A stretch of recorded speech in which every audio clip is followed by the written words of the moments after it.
Good evening, everyone. Welcome to Water, Giver of Life and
death. We are so pleased you are able to join us today from all over the world. University of Alberta respectfully acknowledges that we are located on Treaty 6 territory and respect the histories, languages, and cultures of First Nation, Métis, Inuit, and all First Peoples of Canada, whose presence continues to enrich our vibrant community. A few housekeeping items before we get started. This lecture will be approximately 40 minutes in length, followed by about 20 minutes for questions. The chat box is now closed, as I mentioned before. If you have a question, please submit it using the Ask a Question feature on the lower right-hand corner of Zoom. You can do so now or at the end of the lecture. This lecture will also be recorded and shared for marketing and educational and advertising purposes. An event evaluation will be emailed to you after the lecture. We encourage you to complete this brief survey. If you are sharing the lecture on social media, please use the hashtag #TIPHlecture. To start this off, I'd like to invite Dean Shanti Johnson to turn her video and audio on.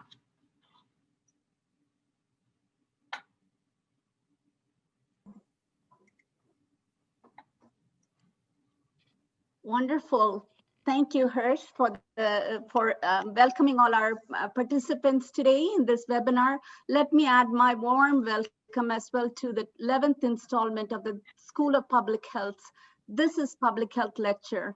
We have over 100 people joining us today from many locations, as you can see from the chat. I counted, we have people from Mexico, Canada, and the United States, and at least 5 provinces. BC, Alberta, Manitoba, Saskatchewan, and Ontario. So heartiest welcome. This is going to be an exciting lecture. We learn and reflect on water. Water is a topic that unites all of us, no matter where we live. Water supply and quality has a profound impact on public health. Thank you for joining the School of Public Health virtually this evening. Connecting in this way has become a great opportunity to connect with people across jurisdiction and reflect on key critical issues for our population now and for the future. Never before has society needed to become more connected to tackle big challenges that are critical and pressing for a better tomorrow. And tonight's topic is no exception. I also want to take a moment to welcome all our partners and donors who are integral to the School of Public Health and our shared vision of augmenting public's health impact for a better society. We are grateful for IDEX Laboratories for sponsoring this lecture, and my sincere thanks to our partners and donors for the support and generosity. I have, in my role as the Dean, see the firsthand the impact of your contributions. The lecture series is dedicated to raise awareness of how public health touches on lives every day, striving to protect and improve our health, to prevent illness, and work to ensure all people have equitable opportunities to achieve the healthiest potential in society. From water to air, nutrition to urban planning, public health is the #1 driver in building healthy and resilient societies and communities. As we listen to the speaker, Dr. Neumann today, I would remind each of us to keep our minds open. This lecture is intended for us to learn and to think carefully and critically about how our health is integrated with the environment. In this lecture, we will learn about the profound impact water has in our human health. Wise Dean Norm Neumann will speak about the far-reaching impact water has globally. From growing up in India and being a dietitian, I know firsthand the impact of good quality water and the harmful effects of water that is contaminated. As engaged members of society and global citizens, it is important for us to be aware of the many ways human health and wellness is impacted by water. Dr. Neumann is a professor and vice dean at the School of Public Health. His research focuses on the development of novel approaches and tools for detecting, tracking, and assessing human health risks associated with biological hazards in the environment. Dr. Neumann's research interests are water-borne pathogens, water quality, water and public health, innate immunity, and prion biology. This evening, Dr. Neumann will expand the way we think about water and the influence it has in our lives for our health and our survival. So please join me virtually in welcoming Dr. Neumann. Great, thank you for that introduction, Shanti. And I want to start, let's see if we can get this going here. I want to start today's lecture by recognizing the sponsorship of IDEX. I've had the privilege and honor of working with IDEX over the last 15 years, and I can tell you it's a company that is passionate about public health and water. And I've appreciated the interaction and dialogue that we've had over the years. So special thanks goes out to IDEX for sponsoring this lecture. Water is an interesting thing. It's a relatively simple molecule, as we know. One atom of oxygen bound to 2 atoms of hydrogen, and thus the designation H2O. But behind it is a complexity and a struggle for life and death that centers around such a simple molecule. And it's a cosmic struggle. And perhaps the best way to define this particular struggle is if you look at these 2 planets. One alive, the other dead. One a blue jewel, the other one just a red rock. One abundant in water, in enormous life and biodiversity, and the other one void of life. Or at least so we think. Back in 2015, NASA confirmed that liquid water flows on the surface of Mars at certain areas. And if you've been paying attention to some of the literature that's come out, scientific discoveries as of late, back in September of this year, scientists believe they discovered 3 buried lakes on Mars. And with the discovery of water comes the hope for life, that life might actually exist on this desolate planet, Mars. In environmental health, we have a rule we ascribe to. It's called the 3-3-3 rule. 3 minutes without air, 3 days without water, and 3 weeks without food. And this really represents the physical limits of our human existence. It doesn't quite tell the whole story, unless you realize that almost 75 to 80% of the oxygen we breathe comes from the oceans, and that about 3.1 billion people rely on seafood as their daily source of protein. Water is critical to our life. Take it away from us and see what happens. This is an example of Hurricane Katrina in 2005 with all the flooding. And you have to ask a basic question: when natural disasters strike, what is the most immediate need for the population? Is it air, is it food, or is it water? And you can probably guess that it's clean water. They say that thirst will drive you mad. Try living without water for 12 hours. Try going without it for 24 hours. try not taking a drink for 36 hours, and you'll see how primeval and instinctual this response is. And it'll force you to drink anything that you can get your hands on.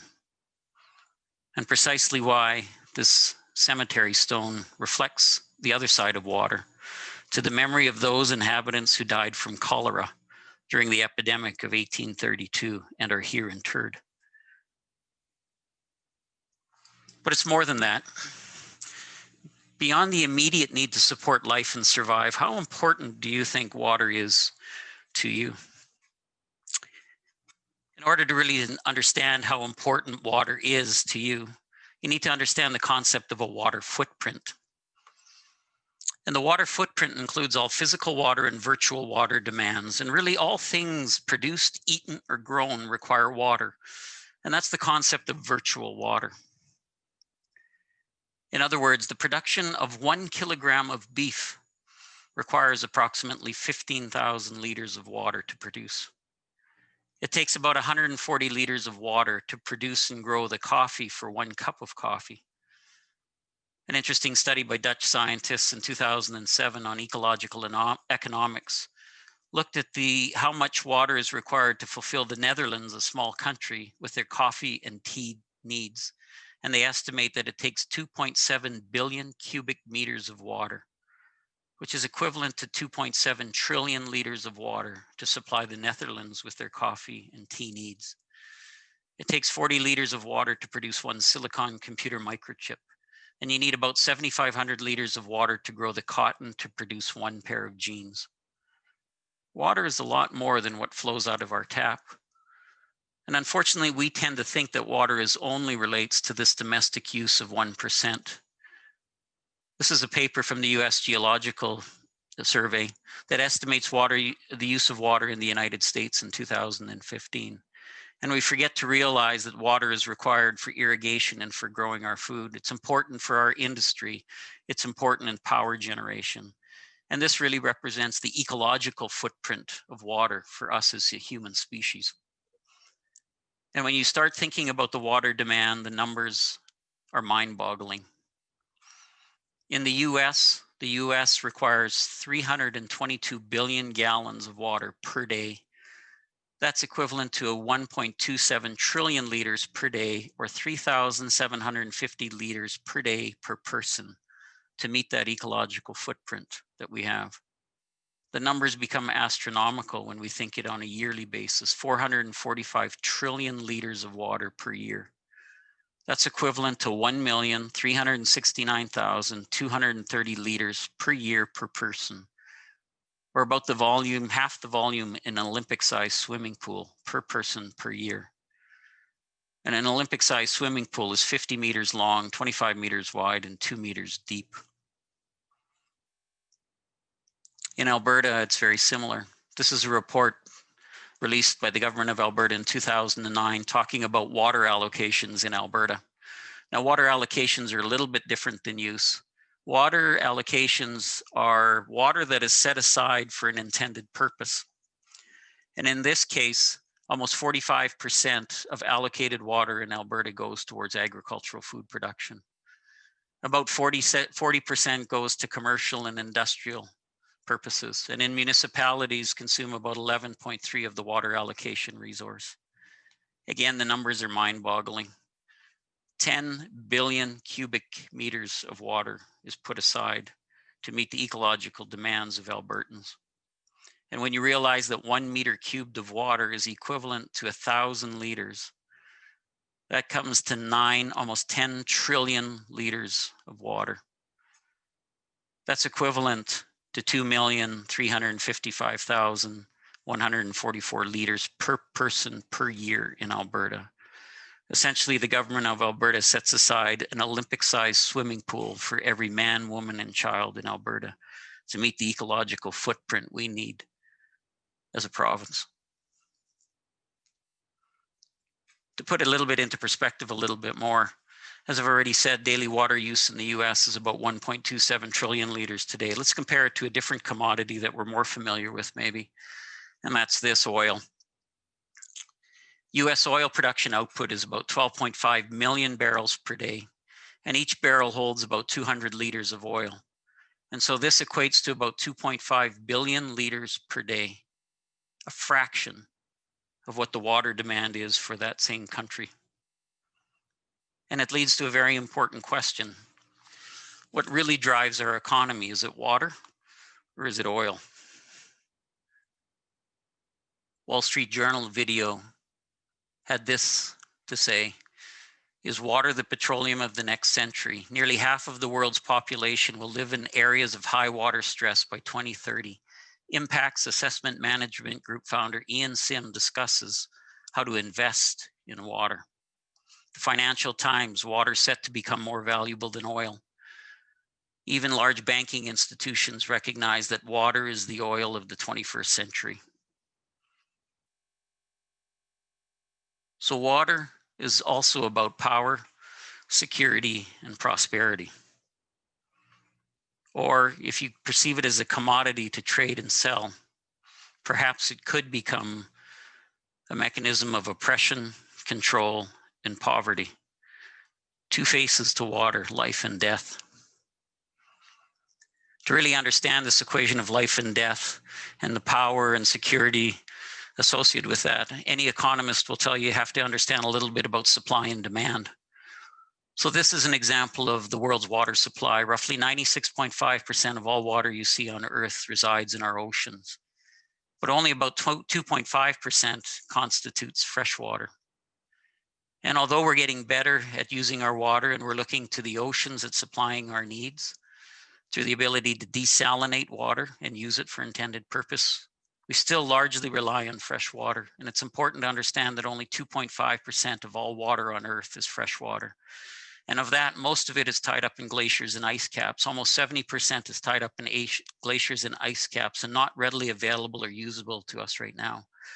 Another 30% is found in groundwater, water that's underneath the ground. And really on the surface, fresh water accounts for only 1.2% of 2.5% of the water on Earth. And of that 1.2%, most of the water is found in ground ice and permafrost around the world.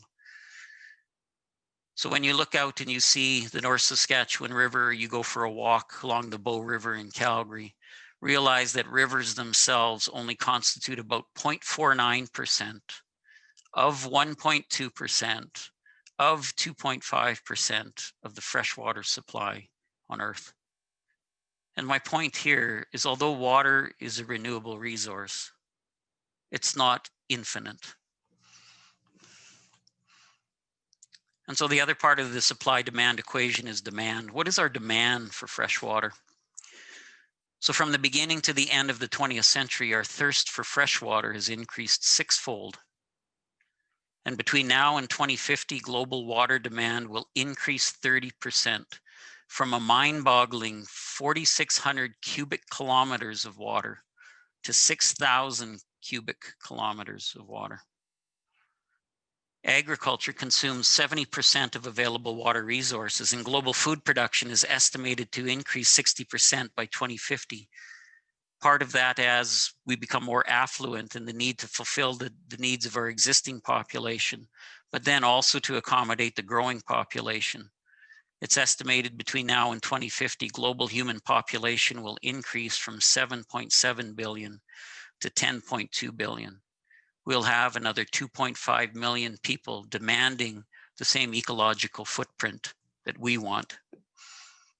So supply and demand equations are really what's driving an idea that perhaps we need to start looking about the economics of virtual water trade.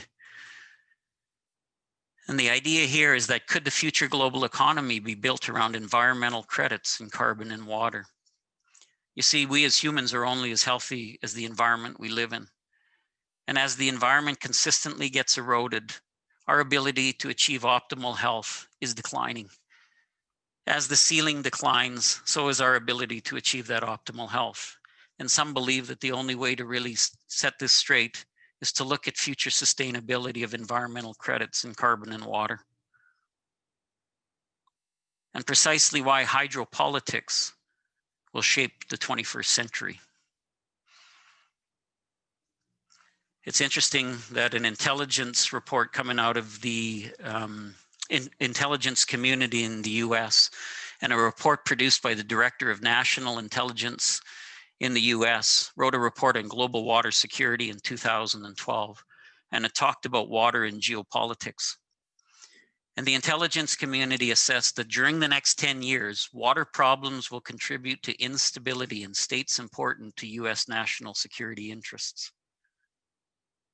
They also assessed that from now through 2040, water shortages and pollution probably will harm the economic performance of important trading partners. They judge that as water shortages become more acute beyond the next 10 years, water in shared basins will increasingly be used as leverage. The use of water as a weapon or to further terrorist objectives also will become more likely beyond 10 years. They also assess or judge that during the next 10 years, the depletion of groundwater supplies in some agricultural areas, owing to poor management, will pose a risk to both national and global food markets.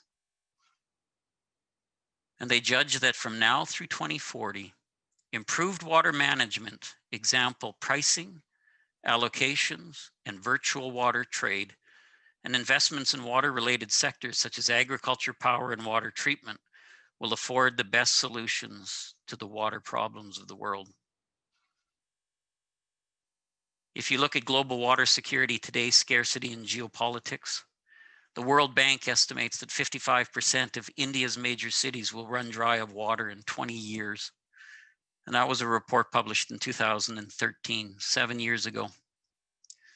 Current rates of water consumption in the world's fastest growing economies, India and Japan, or India and China, may exceed supply in less than 20 years. What effects will that have on their GDP, on their economic growth, on world projections of growth? For example, China has the 4th largest freshwater reserves globally, but it also has the 2nd lowest per capita water holdings of any country. The United Nations Development Program estimates that 750 million people today are affected by water scarcity, and that will rise to 3 billion by 2050, given climate change and world population growth.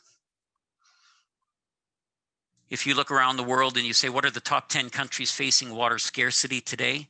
This is a list of the top 10 countries that face water scarcity today.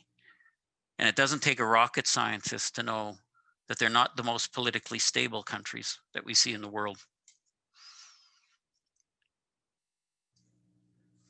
The message from the intelligence community is quite prophetic in its message.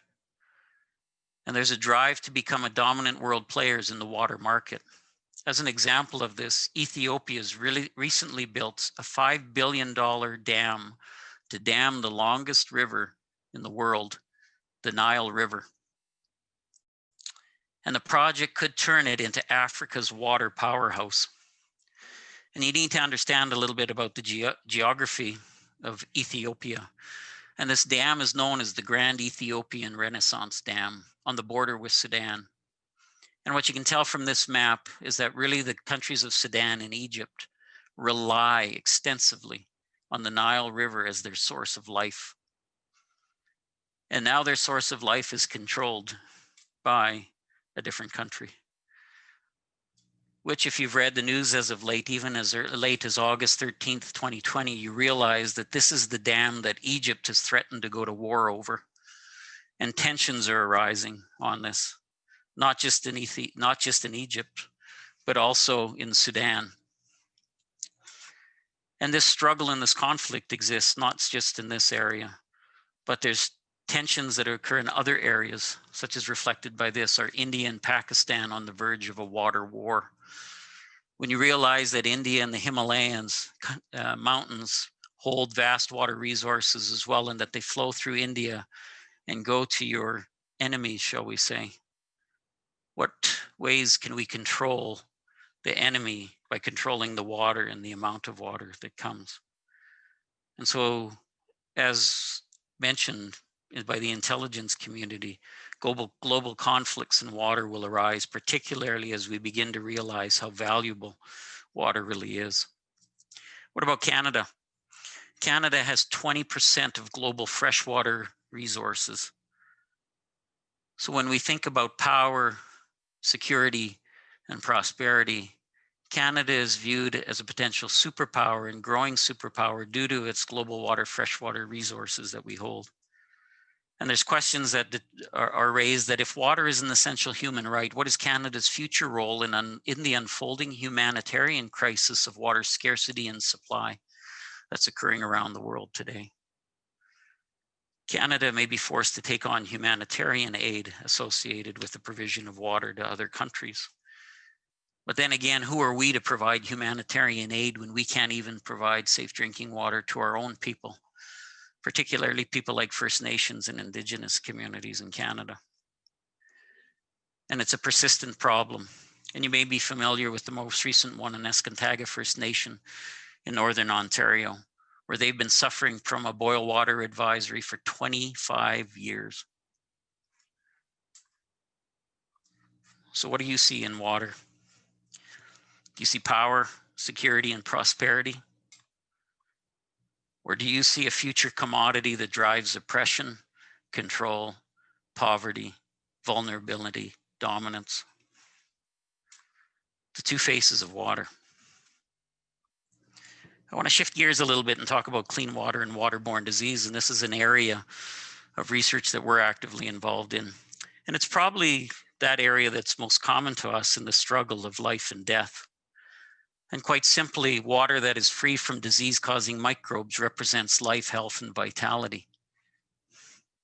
And water that is contaminated with disease-causing microbes represents death, disease, and morbidity.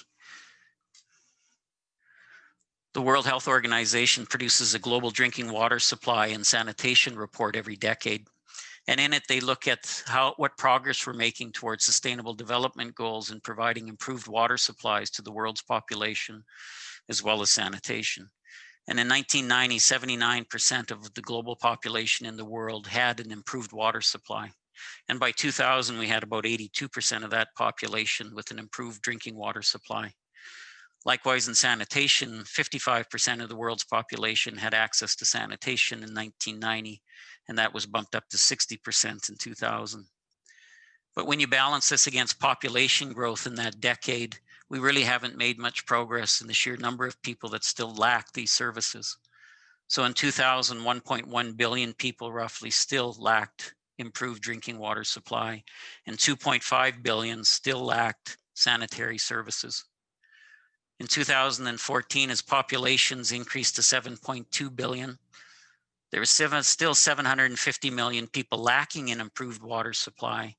But the estimate that now included that about 1.8 billion people still drink fecally contaminated water in the world today. And we still have 2.5 billion people that lack sanitation. Globally, 1 in 7 people practice open defecation. There is no place to go. And so it's been estimated that there's approximately 60 billion diarrheal episodes occur globally each year due to the consumption of contaminated water. And that's based on the fact there's approximately 2.5 billion cases of diarrhea. But the clinical definition of a case of diarrhea is more than 3 loose stools a day over several days.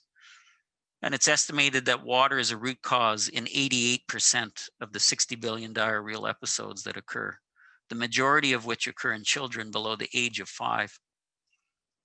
In 1990, it was estimated that 1.5 million children died due to waterborne diseases. And in 2012, it was estimated at just over 600,000. More than 1 child dies every minute due to waterborne disease. Sometimes we forget the reality of that. This is an interesting graph that was produced by the Centers for Disease Control in 2001, looking at trends in infectious disease mortality in the US in the 20th century. And there's a lot of debate about what led to the decline in infectious disease mortality over that 100-year period. There's a single blip here, and this was really the Spanish flu in 1918 that led to increased rates and trends in the infectious disease mortality. Some people say that antibiotics, the wonder drugs, were the cause of this decline. But when you realize that Alexander Fleming discovered penicillin in 1928, and that the mass production of these new wonder drugs didn't actually occur until about 1940 and during the Second World War, that you can see that the decline in infectious disease mortality occurred well before the onset of antibiotics.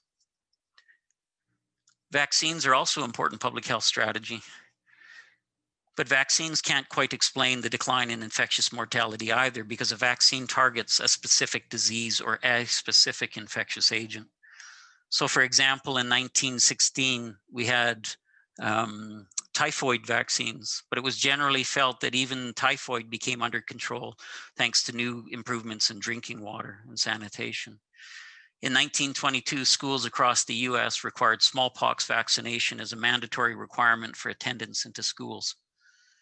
And the polio vaccine didn't come later until the 1940s and back into the 1950s. And so vaccination can't quite explain all of the infectious decline in infectious disease trends that we see here. A couple of Harvard economists, David Cutler and Grant Miller, wrote a paper in the journal Demography in 2005 on the role of public health improvements in health advances, the 20th century in the United States. And their conclusions are that the introduction of water filtration and chlorination systems led to major reduction in mortality, explaining nearly half of the reduction in mortality between 1900 and 1936. And improvements since that time have greatly aided in the decline of infectious disease mortality since then. They claim that clean water was responsible for 3/4 of the decline in infant mortality and nearly 2/3 of the decline in childhood mortality. And the fact that the rate of return for clean water technologies was about 23-1, and that the cost per person year saved was about $500 in 2003, making drinking water the single most cost-effective solution for control of infectious diseases. So if there's one thing I really want you to remember from this lecture, is the importance of water in society, but in particular, that clean drinking water and sanitation represent the two greatest achievements in the control of infectious disease. And that's really important, and I want to emphasize that. And sometimes we take that for granted in our society because we don't see the consequences of it, and we don't see how important water is to our survival. But it is fundamental. But as I talk about this, I want to switch gears a little bit into some of our own research. And I'm faced with a little bit of a plight. The Merriam-Webster dictionary says a plight is an unfortunate, difficult, or precarious situation, a predicament. My world changed based on some research that we did about 3 to 4 years ago. And I was faced with a new reality. And I wrestle sometimes with even presenting the data that we do have, because I don't want to downplay any of the advances that we've made in control of infectious disease through water treatment. But I'm compelled to talk about it, and have begun to talk about, based on the fact that I wonder if we're not on the verge of a public health crisis that we aren't even aware of. And the crisis that I want to talk about is this. It's this struggle of life and death in water. And has our remarkable success in controlling water-borne disease through water treatment inadvertently led to the evolution of the ultimate superbug? And I want to take you a little bit on a journey and tell you a little story. I have an acquaintance, when we were talking about this topic, he said, you know, Norm, I was in an engineering class when I was doing my undergraduate degree, and I asked a professor at the time, do you think microbes could ever evolve resistance to water treatment? And the professor looked at him and said, you don't have to worry about that. That'll never happen. Now, if I wanted to get on my self-righteous soapbox, I could criticize that professor, but about 3 to 4 years ago, I would have probably said the same thing. And so I want to take you a little bit on a journey of discovery. And to do that, I want you to picture yourself back in 1960s, in this era where within a generation, we were able to control infectious diseases, and to see the remarkable advances. at that time. There's a book by Merrill Singer called The Anthropology of Infectious Disease.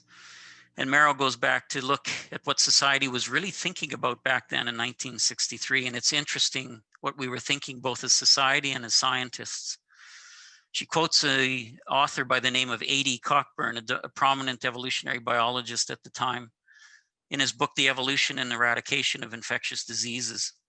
And Aidan Cockburn said, "We can look forward with confidence to a considerable degree of freedom from infectious diseases at a time not too far in the future.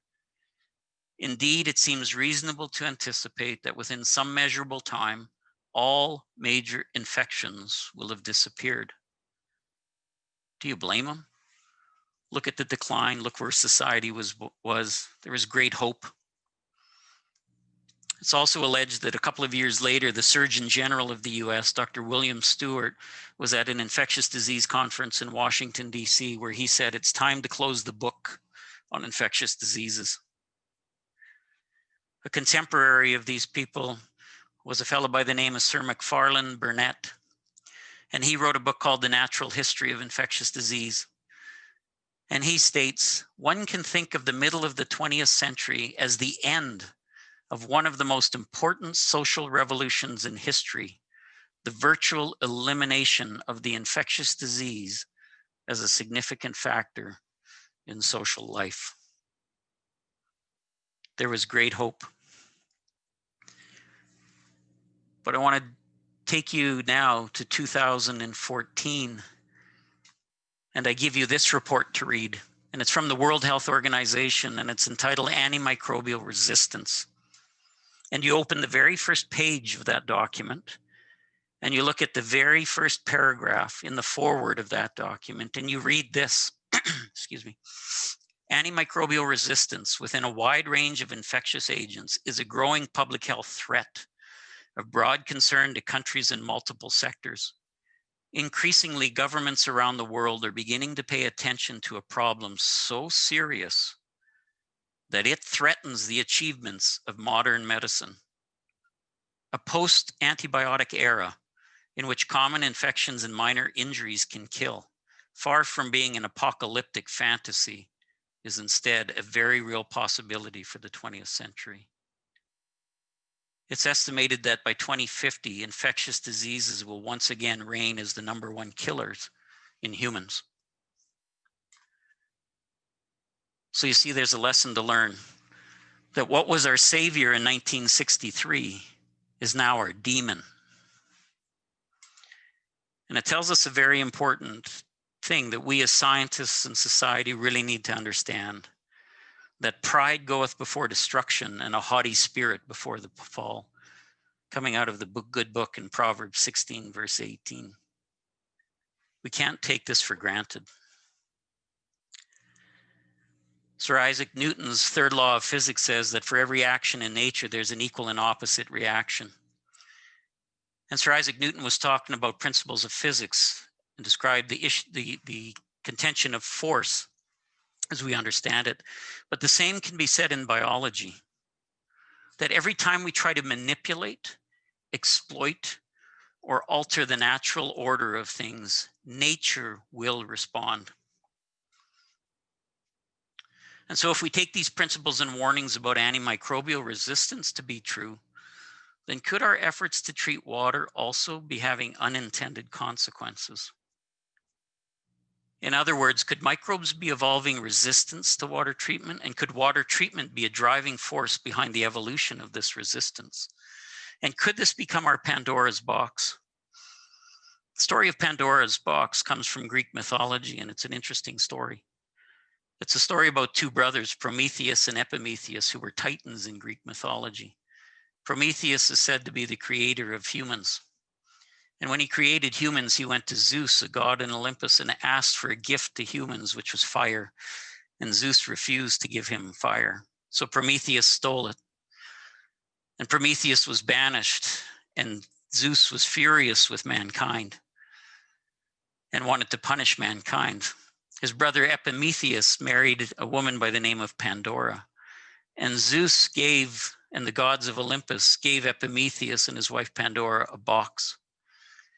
And Prometheus warned Epimetheus not to open the box at all costs. Do never accept a gift from Zeus. But they were so curious, they just couldn't stop. And when they opened the box, they released all the pestilence, plague, and disease and conflict on the earth. And so the modern day idiom of Pandora's box is to start something that will cause many unforeseen problems, or to open a can of worms, as we understand it.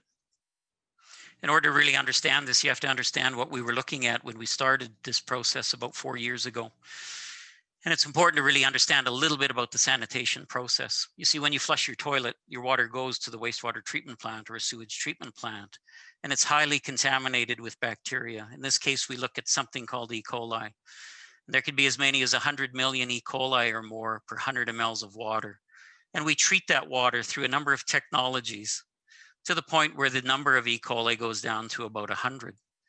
And we say we have a 4-log reduction, or 99.99% reduction in the number of E. coli within the wastewater treatment plant. And we think it's luck of how they survive. And I call it the great microbial Powerball lottery for the microbes.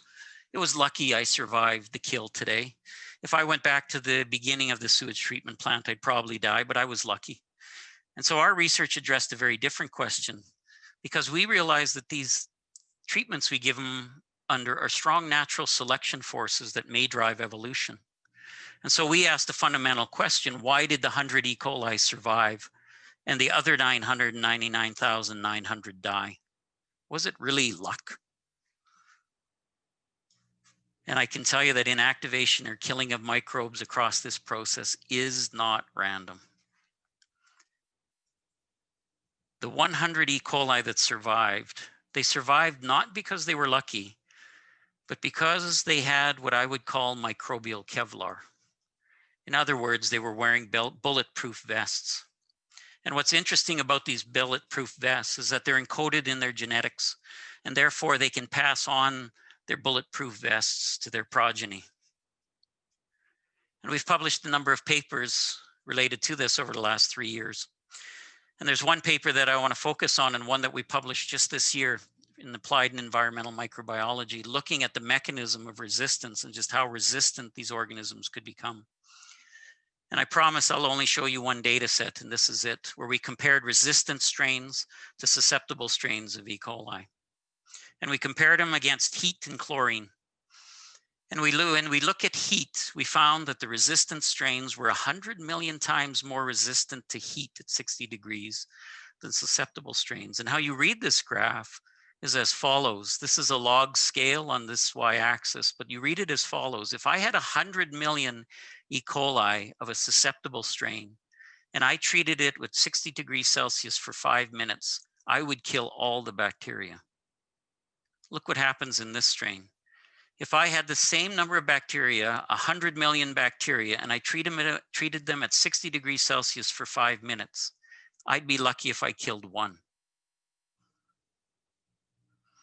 The same can be said for chlorine. We found strains that were 100,000 times more resistant to chlorine. So again, if I had a susceptible strain here and I had 1 million bacteria of that strain and treated them with a certain dose of chlorine for a certain period of time, I would kill all the bacteria. By comparison, in this strain, if I did that same test on the susceptible strains, I'd be lucky if I killed 10 out of the 1 million. And this phenomena of resistance is something we've known about, but potentially ignored in the scientific community. A paper by an Israeli scientist back in 1964 described the phenomenon of chlorine resistance in bacteria. And he quotes 2 other papers as far back as the Russian paper in 1947 that talked about bacteria becoming resistant to chlorine, and a paper published in 1949 in the US on chlorine resistance. And what's remarkable about these particular bacteria is that it seems that for every treatment process we give them, they've designed a strategy to survive. So whether that's chlorine or oxidants, such as oxygen and the bubbling of oxygen and ozone, these bacteria have an abundance of antioxidant genes and are resistant to oxidants. We alter the temperatures and nutrient conditions within a wastewater treatment plant, but these bacteria have acquired new metabolic genes for survival, and they're very capable at growing at low temperatures. They don't need 37 degrees, the temperature of your body, to grow into. They can quite happily grow at 15 to 20 degrees Celsius. We rely on microbial competition to eat. Microbes eat other microbes. They become food for other microbes, but these particular strains have evolved weapons against other microbes, such as toxin antitoxin systems, which is a remarkable way of biowarfare among microbes. Essentially, what the microbes do is they produce a poison, but as they produce a poison, they also produce an antidote. And when they come in touch with their enemy, they deliver the poison, and while they're delivering the poison, they remove the antidote so that it doesn't kill them, but it's a directional killing of their enemy. It's remarkable that a bacteria can do those types of things. And I've talked about that they're resistant to heat. And one of the processes that we use in treatment of the solids component of wastewater is through heat and composting. In fact, we can find E. coli strains that have survived 60 degrees Celsius, not just for 5 minutes, but for 8 days, which is remarkable. It seems like for everything we throw at them, they've developed a strategy to survive. And what's even more remarkable is they're so successful that these strains appear to have spread across the entire globe. We can find these in every wastewater treatment plant in Alberta, and they're virtually identical to strains coming out of wastewater treatment plants in the US and in Europe. They're highly successful. And it's led to this question for us. Well, we've reduced the number of bacteria, but are those that remaining, can they cause disease in humans? And to make a long story short, the answer is both yes and no, we believe. There's a group of them that are so successful at living in wastewater that they've just decided that wastewater is where they want to live and survive, and have abandoned life in animals to live in this rich milieu of wastewater. And yet 50% appear to be pathogenic. And these 50%, on these 50%, we published a paper just this year on the characterization of water treatment resistant and multi-drug resistant urinary pathogenic E. coli in treated wastewater. And what we did is we interrogated their DNA code. We wanted to know what these E. coli were and what did they look like? What was their DNA telling us about them? And we find some remarkable things. We found that these strains were virtually identical to clinical strains causing urinary tract infections in humans. That some strains are similar to clinical strains that cause bloodstream infections and possibly even meningitis. We found strains that carried genes that were associated with bacteria or needed by bacteria to cross the blood-brain barrier. There's an abundance of genes known to be important in disease processes in humans within these strains. And they had an abundance of antibiotic resistance genes, with many of the strains clinically resistant to antibiotics. They were resistant to this. One strain was resistant to 19 different antibiotics. And many of the strains that we were observing were considered of global pandemic concern. Strains such as the ESBLs, as they're called, ST131 strains that are circulating around the globe today and have us as public health professionals worried. The other worrying thing is a little bit about the immune system. You have to understand how the immune system works. As a trained immunologist, this worries me as well. If you've ever wondered why a pimple on your head can sometimes look green, or if you have a sore that looks green, that's because your immune system uses chlorine or hypochlorous bleach to destroy pathogens. It also uses some pretty advanced oxidants like superoxide and hydroxyl radicals and other things to kill bacteria that are trying to invade it. And if you, so an important element is here is that we didn't discover chlorine or advanced oxidants for the killing of microbes. That existed long before we started water treatment. And it asks the basic question, could we be unintentionally creating the ultimate superbug? To catch a criminal, you need to think like a criminal. To catch a superbug, you need to think like a superbug. So if I were the ultimate superbug, what characteristics would I want to have? Well, I'd use a transmission medium that can effectively allow me to infect a large number of naive hosts. Water is an excellent transmission vehicle. I would also have to develop resistance to the primary public health interventions used to control me. I would need to develop resistance to clinical therapies aimed at killing me. And finally, it would be great if the resistant mechanisms I develop were also effective at circumventing the immune system, which is the final mechanism of control that it stops me from growing. And perhaps, maybe lastly, I'd disguise myself. In other words, rather than cause diarrhea, which everybody expects me to present as a waterborne pathogen, perhaps I should cause a disease that no one would expect me to cause. And if you look at these 5 criteria, you can check them off for the pathogens that we're looking at here, which leads to leads back to this question: is this our Pandora's box? Could microbes have breached the most fundamental important public health intervention measures against infectious disease? What if the pathogens are also resistant to antibiotics and we can no longer treat the diseases they cause? What if they can circumvent the immune system? Could they become more pathogenic? Could the manifestation of this waterborne disease be changing? And are we on the cusp of a public health crisis? Can we alter our treatment practices to control this impending scourge? So the story about Pandora is interesting because after Pandora released all the plagues and evil on humankind, there was one thing that remained in the box, and that was hope. Our hope rests in finding the answer to these questions. We don't know the answers to all these questions yet, but hope comes through generous and sustainable research funding, and we appreciate all those that have funded our research over the years, particularly Alberta Innovates and the City of Calgary, are extreme sponsors of the research that we do. And I'd also like to acknowledge CIHR and the Canadian Foundation for Innovation and the Natural Engineering Sciences and Engineering Research Council and IDEX, who I've worked with for years. So thank you to you researchers. So in closing, the next time you turn on your faucet, say a prayer of thanks, whatever prayer means to you. Be thankful for the clean water that we do have and the effort that goes into making that water clean. And don't take water for granted. It's a basic human right, but that's not an excuse to waste it.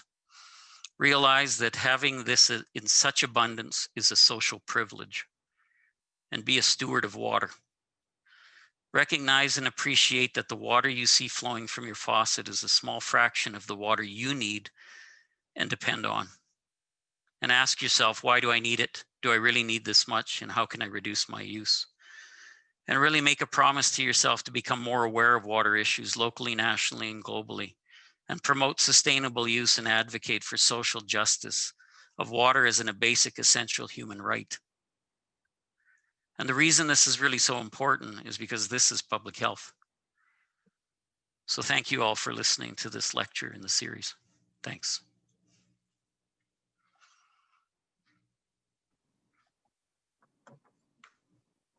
Thank you, Norm, for that profound reflection on the stark phases of water, life and death, good health and poor health, and also highlighting the research and taking us on the journey from what we thought as a sort of a cure as an impediment that we need to really reflect on, and also call to action for each of us to be good stewards of water. Water is a precious, precious resource that we have, and the potential for peace and war. So I know many of you would have questions for Dr. Neumann, and you can ask your question through the Q&A box, and there are already some questions there. Hirsch is monitoring some of the questions, and we'll try and answer as many questions as we possibly can. Dr. Neumann, as people were registering, some of them submitted some questions. One of them was, are there any hopeful water treatment processes that would minimize the risk of mutating waterborne pathogens contaminating clean drinking water? Oh, Norm, you're currently muted. Sorry about that. Thanks for that, Hirsch, and thanks for that question, whoever submitted it. One of the challenges that we're experiencing right now is we don't really know how resistant these microbes are. We know that they're resistant potentially to the current practice of which we have, but it doesn't mean that they won't be resistant if we were to up the treatment ability. And that's one of the questions that we're trying to answer from the research as well, is to really understand just how resistant these microorganisms are and whether we can increase our treatment. Is there a threshold at which we cause so much damage to them that they simply can't evolve and change to meet that? And that's really the point of some of the work we are doing. The other aspect to that is that we have not just one strategy to kill these organisms, we have multi-barriers. And, you know, we've been promoting multi-barrier disinfection for a long period of time, and that will stay true. The microbes seem to have evolved resistance to different barriers at certain concentrations that we use, but it doesn't mean that the existing technologies can't be used or increased to make that water safe. And that's really what we want to be able to do. And, you know, that's some of the challenges in moving regulations forward as well, too, because water is so important to us, both in terms of our survival and what it means to us. The safety of that water is critical. And so to bring in new treatment technologies takes time to validate and ensure that these technologies work for all different microbes that we see.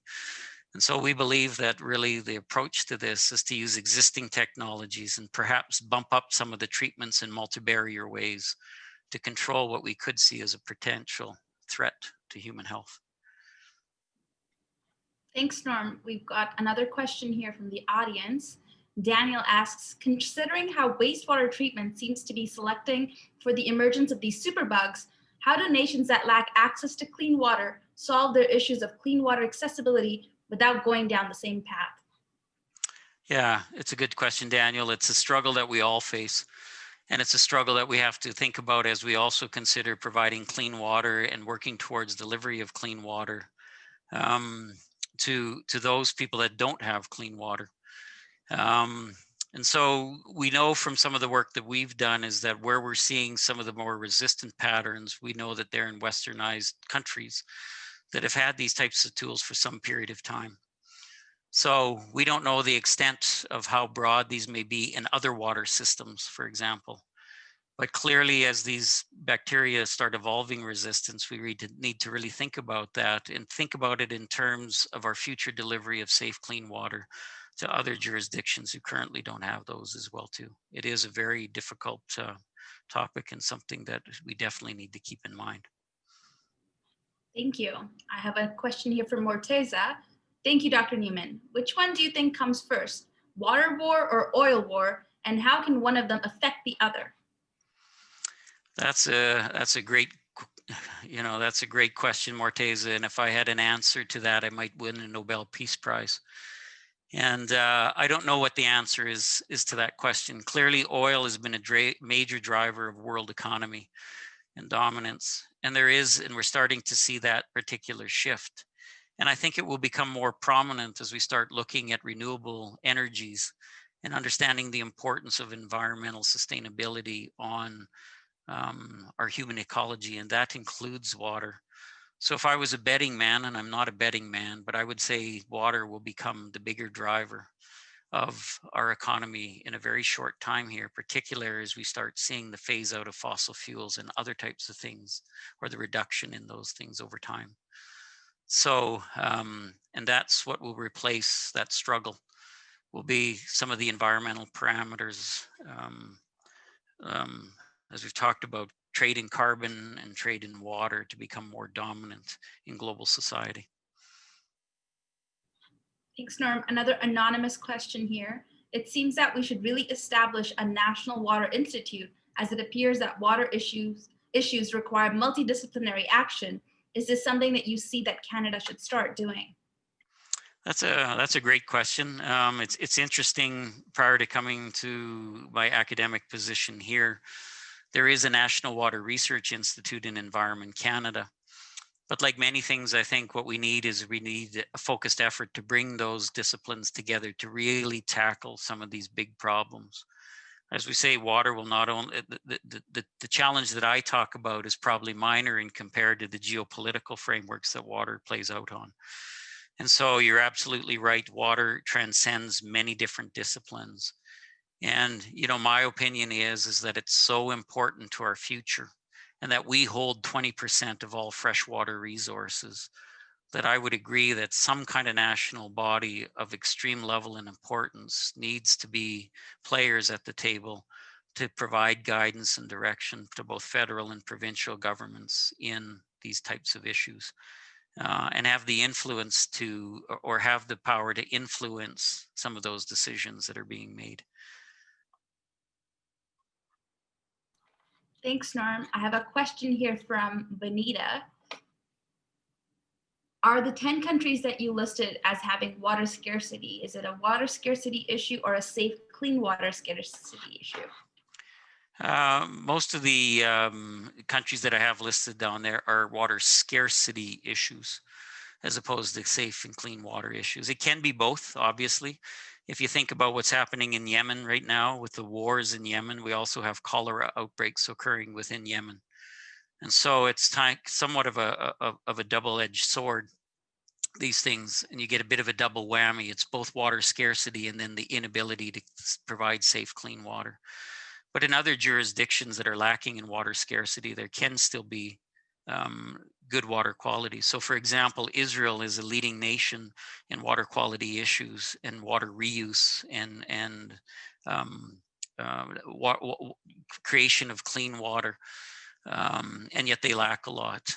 And as I've said before, you know, there's new technologies on the horizon that people are looking at, such as desalination and looking to the oceans to supply our global demands of water. But that comes at a cost as well too. It's much more expensive form of water. And then you also have to get rid of the salt. And salt can then become an environmental contamination issue if it's put on agricultural fields or other types of processes. So we also then have to deal with the process waste that comes from desalination.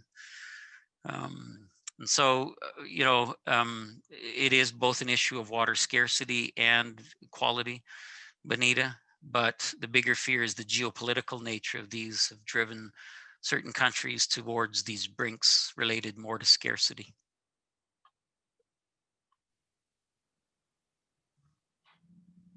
Oh, Shanti, if you're saying something, you're muted.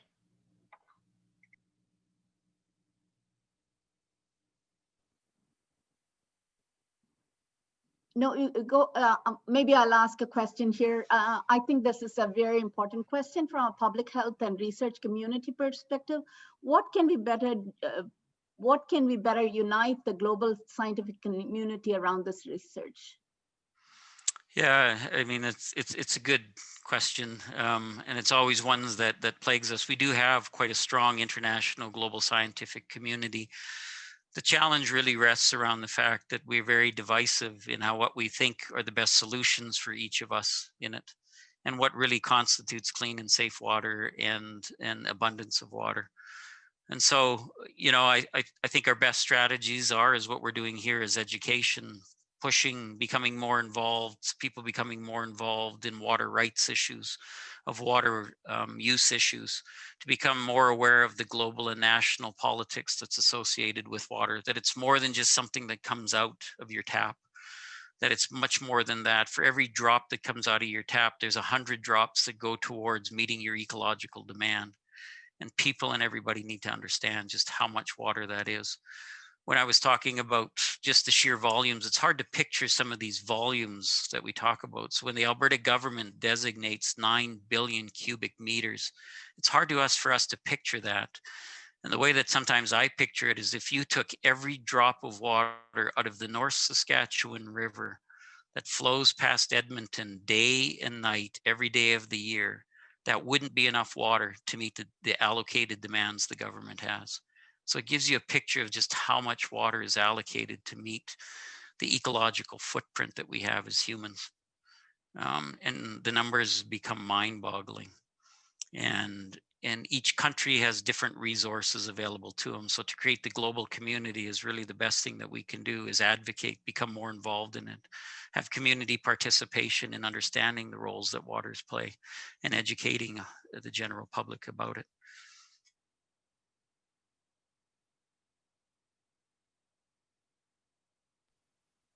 Thanks, Norm. I do have another question from the audience here, if you don't mind going over 6 a little bit. It's from Elaine. Elaine says, thanks for the eye-opening lecture. Besides advocating for water rights, in your view, what are the most important strategies that we can adopt in our lives to conserve water resources? So I think what's an interesting trend in that, although I showed you the trends of water use in the United States, what's interesting is that our consumptive, we become better conservationists in water over time.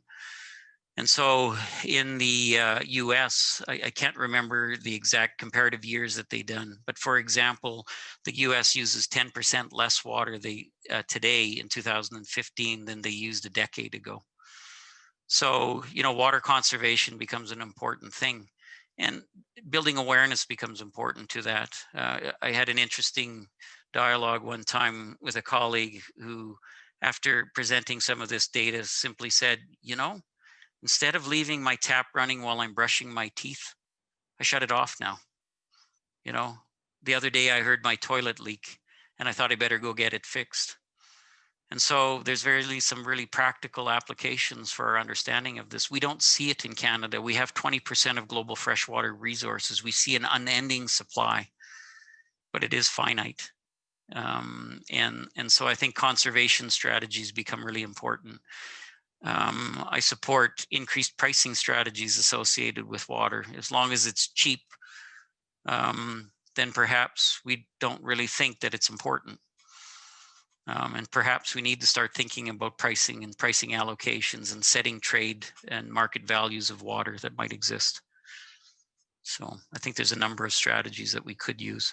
And I'm not an economist by any means, but we do have quality, great people that are working on those exact questions here in this province as well too.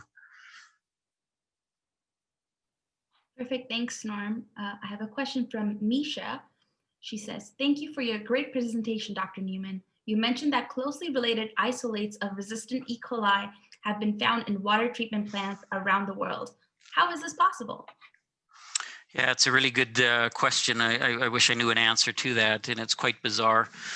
And what we think might be happening is that they've just become globally disseminated, because what happens is whenever we discharge water, it goes into our environment and it interacts with a number of animals and animal species.